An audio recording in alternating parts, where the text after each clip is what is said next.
Good morning dear students. आज हम क्षितिज काव्य खंड में सूरदास जी को पढ़ेंगे। इसके पहले हमने इसको डिटेल में पढ़ा था। आज हम जब इसका रिवीजन करने जा रहे हैं तो हम इसे एग्ज़ाम पॉइंट ऑफ व्यू से पढ़ेंगे और क्या महत्वपूर्ण तथ्य हैं, क्या फैक्ट्स हैं वो भी देखेंगे, कैसे प्रश्न बनते हैं ये भी देखेंगे। तो मैं जो अति महत्वपूर्ण होगा उसे ज़रूर रेखांकित करूँगा, उसे ज़रूर हाईलाइट करूँगा। तो आइए पढ़ते हैं। पहले पद में उधव तुम हो अति बड़भागी, अपरस रहत स्नेह तगाते नाहिन मन अनुरागी, पुरैन पात रहत जल भीतर तारस देह न दागी, ज्यों जलमाह तेल की गागर बूंद न ताको लागी, प्रीति नदी में पाँव न बोर्यो दृष्टि न रूप परागी, सूरदास अबला हम भोरी गुर चांटी जो पागी। यहाँ पर दो प्रश्न बनते हैं। पहला प्रश्न जो बेहद महत्वपूर्ण है एग्जाम पॉइंट ऑफ व्यू से कि गोपियों ने सूरदास को अति बड़भागी क्यों कहा है, इसके पीछे क्या व्यंग निहित है, नंबर एक। नंबर दो, गोपियों ने किस प्रकार से जो है किन किन उदाहरणों के माध्यम से प्रस्तुत किया है, ये बताया है कि सूरदास जी के शब्दों में गोपियाँ कहती हैं कि किस किस प्रकार से किन किन उदाहरणों को देकर के उन्होंने बताया है उद्धव को कि आप भगवान श्री कृष्ण के सानिध्य में रहते हैं फिर भी आप उनके प्रेम से अछूते रहे। उद्धव तुम तो हो अति बड़भागी, हे उद्धव आप तो बहुत भाग्य वाले हो, बहुत बड़े भाग्य वाले हो। बड़भागी मतलब भाग्यवान हो, बड़े भाग्य वाले हो। अपरस रहत स्नेह तगाते, आप भगवान श्री कृष्ण के पास रहते हैं। भगवान श्री कृष्ण जो कि प्रेम की प्रतिमूर्ति हैं, प्रेम का ही प्रतिबिंब है, प्रेम का ही रिफ्लेक्शन है, प्रेम के देवता हैं, आप उनके पास रहते हो। लेकिन इसके बावजूद भी अपरस रहत अछूते रहते हो, उनके स्नेह के धागे से, उनके प्रेम के बंधन से सर्वथा मुक्त रहते हो। और नाहिन मन अनुरागी, और ना ही आपका मन भगवान श्री कृष्ण के प्रति अनुरक्त हो पाया है, ना आप भगवान श्री कृष्ण से प्रेम कर पाए। तो इसलिए जब चूंकि आप भगवान श्री कृष्ण के सानिध्य में ही रहते हैं और इसके बावजूद भी आपको भगवान से प्रेम नहीं हुआ, आप उनकी भक्ति भावना से अनुरक्त नहीं हो पाए, उनके प्रेम से अनुरक्त नहीं हो पाए, आप उनके प्रेम के बंधन से सर्वथा मुक्त रहे, तो निश्चित रूप से ऐ उद्धव आप बड़े भाग्य वाले नहीं हो, आप बहुत बड़े अभागे हो, बहुत भाग्यहीन व्यक्ति हो। आप सोचिए कि आप ईश्वर के पास रहते हैं और इसके बाद आप उससे प्रेम न कर पाएँ, तो ये शायद बहुत बड़ा दुर्भाग्य होगा। एक तो ये उन्होंने भाग्यहीन कहा है अभागे के बड़भागी के माध्यम से। दूसरा कि किन कुछ उदाहरण से उन्होंने ये बात सिद्ध भी की है गोपियों ने कि पुरैन पात रहत जल भीतर, जिस प्रकार से पुरैन का पत्ता, कमल का पत्ता जल के भीतर रहता है और यद्यपि पुरैन का पत्ता जल के भीतर रहता है फिर भी उसमें पानी की बूंद की एक दाग तक नहीं लग पाती, ठीक उसी प्रकार से उद्धव आप भी प्रेम के महासागर भगवान कृष्ण के सानिध्य में रहते हैं, लेकिन इसके बावजूद भी आप भगवान श्री कृष्ण से प्रेम नहीं कर पाए, इसलिए भी आप अभागे हैं। एक उदाहरण दिया। दूसरा उदाहरण गोपियाँ देती हैं कि ज्यों जलमाह तेल की गागर, जिस प्रकार से जल में तेल लगी गगरी को, तेल लगे घड़े को डुबो दिया जाता है, तो चूंकि तेल लगने के कारण घड़ा जो है उसका सरफेस क्या होता है, चिकना हो जाता है, तो उस चिकने घड़े में पानी की बूंद तक नहीं ठहर पाती है।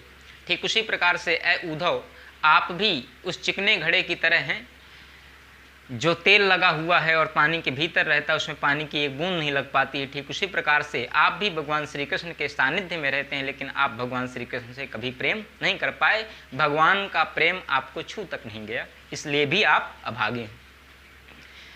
अब कहती हैं कि इसके पीछे क्या कारण हो सकते हैं, क्यों आप भगवान श्री कृष्ण से प्रेम नहीं कर पाए, तो उसके दो कारण वो बताती हैं।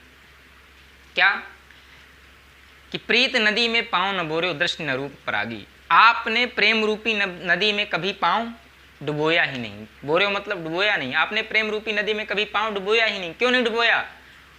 आगे बताएंगे, दृष्टि न रूप परागी, और ना ही आपकी दृष्टि में कोई ऐसा रूप लावण्य मिला, कोई ऐसा आपको सौंदर्य दिखा, चाहे वो भगवान श्री कृष्ण का हो या किसी और का, आपको कोई प्रेम करने वाला कभी मिला ही नहीं। आपकी नज़र में कोई ऐसा रूप सौंदर्य नहीं आया जिसके प्रति आपको प्रेम होता, लगाव होता।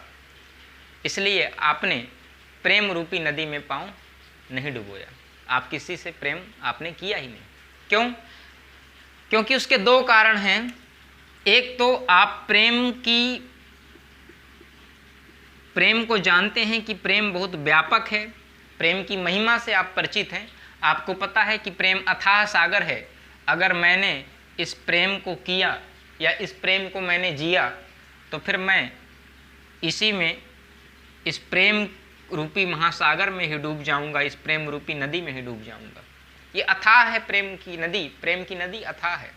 तो आप इसकी महिमा को जानते थे, इसलिए आप जानते थे कि यदि मैंने प्रेम किया, प्रेम जिया तो प्रेम मग्न हो जाऊंगा, इसलिए आपने प्रेम रूपी नदी में पैर नहीं रखा। दूसरा कारण ये भी हो सकता है कि आपको कोई ऐसा सौंदर्य ही नहीं मिला। आप चाहते तो बहुत थे कि प्रेम करें, लेकिन कोई खूबसूरत चेहरा ही नहीं मिला जिससे आप प्रेम करते, इसलिए ऐ उद्धव आपने प्रेम नहीं किया। सूरदास जी की गोपियाँ कहती हैं कि सूरदास अबला हम भूरी गुर चाटी जो पागी। ऐ उद्धव, हम तो भोली भाली गांव की ग्वालिनें हैं, गांव की ग्वालिन हैं, अबलाएँ हैं, हम बहुत भोली भाली हैं, और बस हम सिर्फ इतना जानती हैं कि जिस प्रकार से गुड़ जो होता है, गुड़ मीठा पदार्थ, जिस प्रकार से गुड़ में चींटियाँ आसक्त होकर के उससे लिपट जाती हैं, प्राण त्याग देती हैं लेकिन गुड़ को नहीं त्यागती हैं, ठीक उसी प्रकार से हम भगवान श्री कृष्ण के प्रति इतना आसक्त हैं, उनसे इतना प्रेम करती हैं, लगाव रखती हैं कि चाहे हम अपने प्राण त्याग दें, देह त्याग दें, लेकिन भगवान श्री कृष्ण को कदापि नहीं छोड़ सकती। इसलिए ऐ उद्धव, ये योग आप ही करें, हम भगवान श्री कृष्ण को चाहे मर जाएं लेकिन उनको छोड़ नहीं सकती, उनको त्याग नहीं सकती। तो ये होगा 2 प्रश्न। नेक्स्ट, इसके बाद अगला पद पढ़ते हैं। मन की मन ही मांझ रही, कहिए जाए कौन पे उद्धव, ना ही परत कही। अवधि आधार आश आवन की, तन मन बिथा सही। अब इन जोग संदेशन सुन सुन बिरहन बिरह दही। चाहत हुती गुहार जितहि ते उत्ते धार बही। सूरदास अब धीर धरहि क्यों, मर ज्यादा न लही। मन की मन ही मांझ रही। ऐ उद्धव, गोपियाँ कहती हैं उद्धव से कि हमारे मन की बात मन में ही रह गई, हम कभी उससे व्यक्त ही नहीं कर पाए, अभिव्यक्ति ही नहीं कर पाए।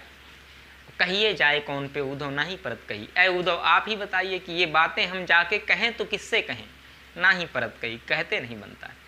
अवधि आधार आश आवन को उन्होंने हमें एक समय दिया था, एक अवधि दी थी, एक समय दिया था, उसको आधार मान करके भगवान श्री कृष्ण की आने की आशा लिए तन मन व्यथा सही। किस प्रकार से? तन से और मन से व्यथा को सह रही हैं। एक प्रश्न यहाँ से उठता है बोर्ड में कि गोपियाँ तन मन में व्यथा क्यों सह रही हैं, पीड़ा को, दुख को क्यों सह रही हैं, क्या कारण हो सकता है? तो इसलिए कि भगवान श्री कृष्ण के आने की प्रतीक्षा में, उनके आने की आस लिए हुए गोपियाँ तन से और मन से दोनों प्रकार से पीड़ा को, दुख को सह रही हैं, व्यथा को सह रही हैं। अब इन योग संदेशन सुन सुनी, अब इन योग के संदेश, जो आप में योग के संदेश उद्धव जी सुना रहे हैं, अब इन योग के संदेशों को सुन सुन करके हम विरहिणी गोपिकाएं, हम विरहिणी नायिकाएं जो भगवान श्री कृष्ण के प्रेम में अलग हैं, भगवान श्री कृष्ण से बिछुड़ के हम जो विरह की वेदना में, विरह की आग में जो जल रही हैं, तो उस विरह की आग में तो हम पहले से जल रही थी, और आपने योग रूपी घी उसमें और डाल दिया, तो आपने हमारे विरह की अग्नि को और अत्यधिक प्रज्वलित कर दिया। अब हम और अत्यधिक जलने लगी। तो चाहती उतनी गुहार जितहि ते उत्ते धार बही। जिधर से हमें आशा लगी हुई थी कि जब हम दुखी होंगे, आज हम कष्ट में हैं, भगवान कष्ट नहीं है, हमें ये आशा लगी थी कि हम भगवान को पुकारेंगे, भगवान के लिए गुहार लगाएंगे कि हे कान्हा हमें दर्शन दो, तो जरूर आएंगे। तो जिधर से ही आशा लगी थी उधर से ये विरह की जो अग्नि है ये और अत्यधिक प्रज्वलित हो गई और अत्यधिक तेज हो गई। क्यों? क्योंकि आप में उसमें योग जैसा घी डाल दिया, और उस योग के कारण ये हमारी विरह की आग और अत्यधिक तीव्र हो गई। सूरदास जी की गोपियाँ कहती हैं कि सूरदास अब धीर धरें क्यों, मर ज्यादा न लही। ऐ उद्धव जी, अब हम धैर्य को धारण नहीं करेंगी। जब भगवान श्री कृष्ण ने ही प्रेम की मर्यादा का उल्लंघन कर दिया है, भगवान श्री कृष्ण ने ही प्रेम की मर्यादा नहीं रखी है, तो अब हम भी धैर्य धारण नहीं करेंगी। एक प्रश्न उठता है यहाँ से कि गोपियाँ किस मर्यादा की बात कर रही हैं। तो प्रेम की मर्यादा की बात हो रही है यहाँ पर। प्रेम की मर्यादा ये होती है कि यदि आप किसी से सच्चा प्रेम करते हैं और कोई आपसे प्रेम करता है, तो प्रेमी जनों को चाहिए कि वो एक दूसरे के सुख दुख में भागीदार बने, वो एक दूसरे का साथ निभाएं, ना कि मुसीबत में या विषम परिस्थितियों में उनको छोड़ करके चले जाएं। इसलिए भगवान श्री कृष्ण ने प्रेम की मर्यादा का उल्लंघन किया है, गोपियाँ ऐसा कह रही हैं। अब वो भी धैर्य को धारण नहीं करेंगे। इसके बाद अगले पद में हम आते हैं और वो कहती हैं गोपिकाएं कि हमरे हरिहारिल की लकड़ी, मन कर्म वचन नंद नंदन उर, यह दृढ़ कर पकड़ी, जागत सोवत स्वप्न दिवस ने कान कान जकरी।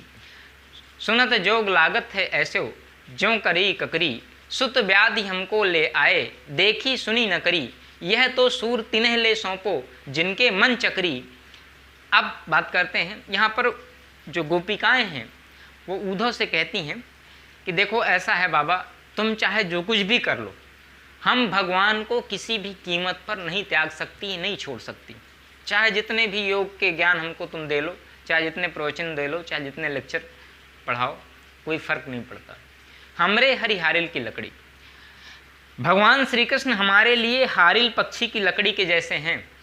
हारिल पक्षी की लकड़ी के जैसे भगवान है हमारे लिए। जिस प्रकार से हारिल पक्षी, एक लकड़ी, एक पक्षी होता है, उसको ये भ्रम रहता है कि मैं इस लकड़ी को पकड़ के रखा हूँ इसलिए मैं आसमान में उड़ रहा हूँ, जबकि ऐसा नहीं है। उसे ये भ्रम रहता है कि अगर मैं इस लकड़ी को छोड़ दूंगा पंजे से तो मैं गिर जाऊंगा, और वो इसको लिए लिए उड़ता रहता है। तो गोपियाँ कहती हैं कि हम भगवान श्री कृष्ण हमारे लिए हारिल पक्षी की लकड़ी की तरह हैं, हम उन्हें कभी नहीं छोड़ सकते। और ऐसे नहीं पकड़ा है हमने भगवान को, मन क्रम वचन, मन से, कर्म से, वाणी से, नंद नंदन उर, उस नंद बाबा के नंदन अर्थात कन्हैया को, श्याम को, कृष्ण को उर में, अपने हृदय में दृढ़ करके पकड़ रखा है, बसा रखा है। ऐसे नहीं है। भगवान कृष्ण से हमारा प्रेम कोई हवा हवाई प्रेम नहीं है, आज है कल नहीं रहेगा, ऐसा नहीं है। यह हमने भगवान श्री कृष्ण को अपने हृदय में जब बसाया है तो मन से, कर्म से, वाणी से उस नंद बाबा के पुत्र नंदन, उस नंद बाबा के पुत्र अर्थात कन्हैया को हृदय में दृढ़ करके, दृढ़ इच्छा शक्ति के साथ पकड़ रखा है और हृदय में बसा रखा है। इसको कोई निकाल नहीं सकता। जागत सोवत स्वप्न दिवस निष्कान कान जकरी। और भगवान श्री कृष्ण के वियोग में हमारी अवस्था उद्धव जी ऐसी हो गई है कि हम जागते समय, दिन में, सोते समय, रात में, स्वप्न में, हर समय कान्हा कान्हा जपती रहती। तो सुनत जोग लागत है ऐसो, ज्यों करोई ककरी। ऐ उद्धव, जब आप हमें ये योग के संदेश देते हैं तो सुनत जोग लागत है ऐसो, जैसे हम योग की बातें सुनते हैं तो ऐसा लगता है कि जैसे किसी ने कड़वी ककड़ी खिला दी हो। जिस प्रकार से कड़वी ककड़ी खा लेने से मन का स्वाद खराब हो जाता है, ठीक उसी प्रकार से आपके योग के संदेश को सुन करके हमारा मन खराब हो जाता है। ये ग्रहण करने योग्य नहीं है। ये जैसे कड़वी ककड़ी खाने योग्य नहीं होती, ग्रहण करने योग्य नहीं होती, तो आपका योग हमारे योग्य नहीं है। योग आपका हमारे योग्य नहीं है, इसे आप ले जाइए।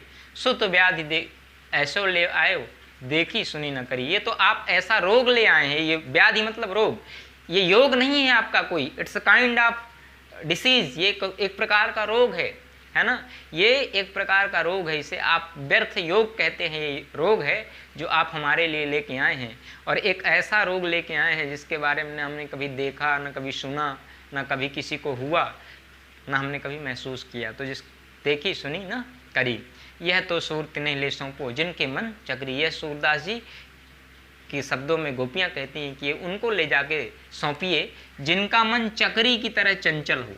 आप कहते हैं योग वो दवा है जिससे जिनका मन चंचल होता है, स्थिर नहीं होता, परमपिता परमेश्वर से कनेक्टेड नहीं होता, एकाग्रचित्त नहीं होता, उसके लिए योग है। तो हमारा तो उद्धव जी पहले से कनेक्टेड है, हमारा मन पहले भगवान श्री कृष्ण से जुड़ चुका है, हमारा मन पहले ही स्थिर है। तो तो हमें योग की कोई आवश्यकता नहीं है, ये उन्हें ले जाके सौंप दो जिनका मन चक्री की तरह इधर उधर भ्रमण करता रहता है, चंचल रहता है। अगले पद में गोपियाँ कहती हैं कि हरि हैं राजनीति पढ़ियाए। ये जो हमारे कृष्ण हैं, अब उन्हें लगता है कि भगवान कुछ बदल गए। क्यों बदल गए हैं, क्यों ऐसा लगता है, आगे पढ़ते हैं कि हरि हैं राजनीति पढ़ियाए। हमारे जो हरि हैं, कृष्ण हैं, वो राजनीति पढ़ चुके हैं। समुझी बात कहत पद मधुकर की समाचार पद पाए, समाचार सब पाए। जो मधुकर ने अर्थात भ्रमर ने जो बात कही वो हमने समझी और सभी समाचार पा गए। अब ये भ्रमर कहाँ आ गया, मधुकर कहाँ से आ गया? वास्तव में भ्रमर गीत परंपरा में भंवरे को संदेशवाहक बना करके, भंवरे को माध्यम बना करके हम जब किसी दूसरे व्यक्ति को बात कहते हैं तो उसे भ्रमर गीत परंपरा कहते हैं। पहले क्या होता था एंशिएंट टाइम्स में, या यूं कह लें कि आज जो युग चल रहा है, दो पीढ़ी पहले की बात अगर हम करें, लगभग 70-80 साल, 70 साल भी मान लें, 80 साल पहले की बात, तो जो घर की महिलाएं होती थी, गृहिणियां होती थी, वो पर पुरुष से, दूसरे पुरुष से, गैर मर्द से डायरेक्टली इंटरेक्ट नहीं होती थी, पर्दे में रह के बात करती थी। तो इसीलिए गोपियाँ चूँकि भगवान को, श्री कृष्ण को अपना सब कुछ मानती हैं, सर्वस्व मानती हैं, और उन्हें उद्धव से बात करना है, उद्धव चूँकि गैर मर्द हैं, है ना, पर पुरुष हैं, इसलिए उनसे डायरेक्ट बात नहीं करती। उसी समय एक भंवरा उड़ते उड़ते आ जाता है, तो भंवरे के माध्यम से किसको कह रही हैं? उद्धव को कहती हैं। क्या कहती हैं? कि हरि हैं राजनीति पढ़ाए। अय उद्धव जी, हमने तो ये समझ लिया कि अब जो भगवान कृष्ण हैं अब राजनीति पढ़ाए हैं। समझी बात कहत मधुकर की, हमने भंवरे की अर्थात उद्धव की बात जो आपने कही वो हमने समझी, और सभी समाचार भी हम पा गई हैं। एक अति चतुर होते पहले ही, एक तो पहले से भगवान कृष्ण बहुत चतुर थे, अब एक तो पहले से बहुत चतुर थे, अब गुरु ग्रंथ पढ़ाए, अब उनके गुरुओं ने बड़े बड़े ग्रंथ मोटे मोटे पढ़ा दिए, तो अब उनकी बुद्धि बढ़ गई है, ये बात हम जान गई हैं। वास्तव में क्या कह रही हैं, ये व्यंग है क्या, कि अगर किसी की बुद्धि बढ़ जाती, कोई विद्वान हो जाता, तो बड़ी सीधी सी बात है, बहुत सीधा सा लॉजिक है।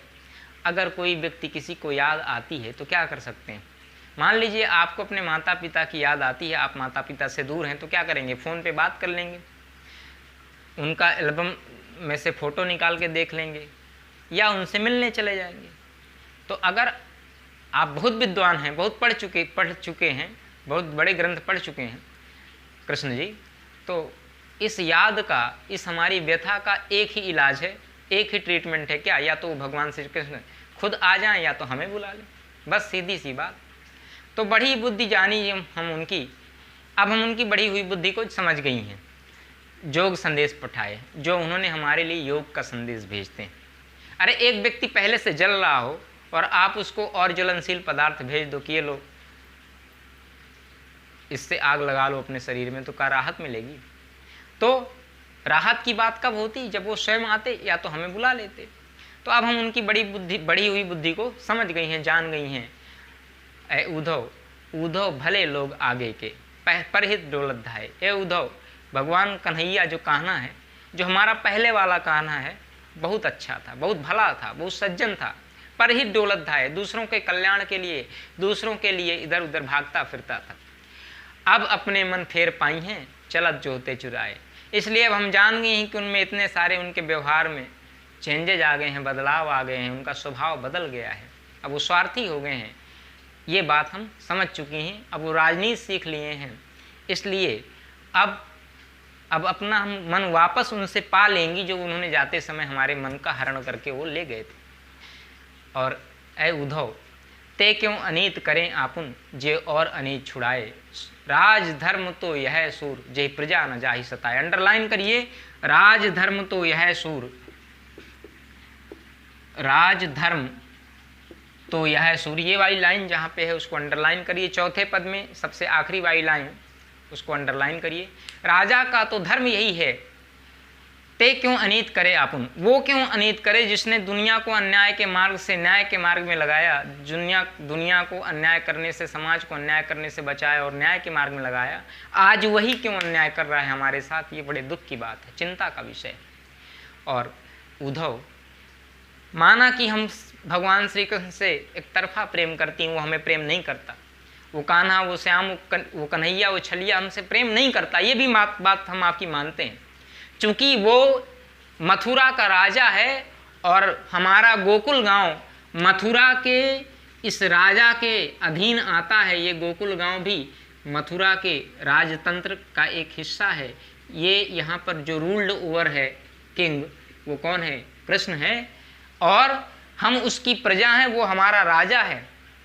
तो राजा का तो यही धर्म है सूरदास जी, जाके उद्धव जी, राजा का तो यही धर्म है कि जिसकी राज्य में कभी कोई प्रजा सताई न जाए।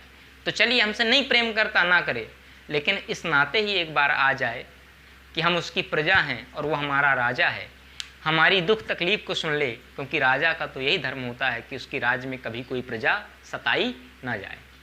ये प्रश्न आ सकता है। ओके, आशा करता हूँ आपको समझ में आया होगा। अगर फिर भी कहीं आपको कोई डाउट्स हो या कहीं पर कोई क्वेरी हो तो आप मुझसे कमेंट बॉक्स में या पर्सनली पूछ सकते हैं। Okay, thanks for watching, have a nice day.